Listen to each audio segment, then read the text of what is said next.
Hello everyone, আসসালামু আলাইকুম। সবাই কেমন আছেন? আজকে আবারও আপনাদের মাঝে নতুন একটি ব্লগ নিয়ে আমি এসেছি।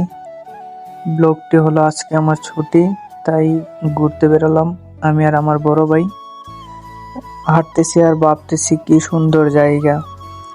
আমাদের বাংলাদেশে এমন জায়গা হয়তো কম, কিন্তু এখানে রাস্তাঘাট সব কিছুই কত ভালো লাগে, মনের মতন।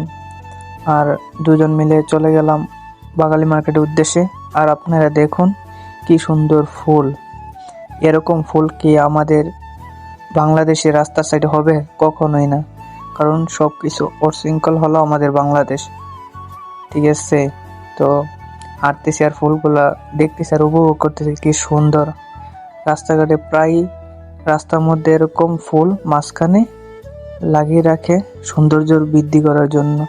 দেখুন কি সুন্দর ফুল। এই ফুল দেখে আমি আসলে অনেক মন আনন্দিত হয়ে গেছে।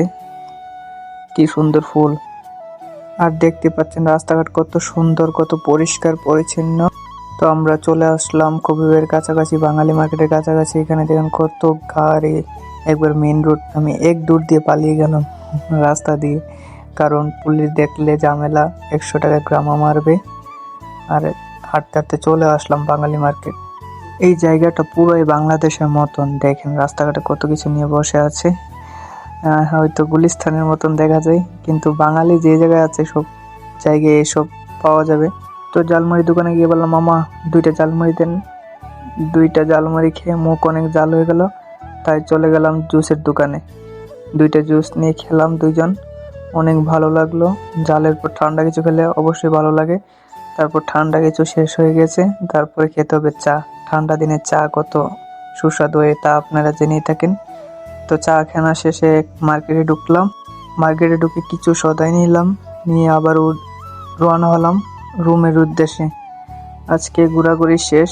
আমার ব্লগটি এই পর্যন্তই। তো সবাই সাপোর্ট করবেন। আশা করি সামনে আরো ভালো ভিডিও নিয়ে আপনাদের পাশে হাজির হব ইনশাল্লাহ। সবাই চ্যানেলটি সাবস্ক্রাইব, ফলো দিয়ে সাথে থাকবেন। ধন্যবাদ সবাইকে।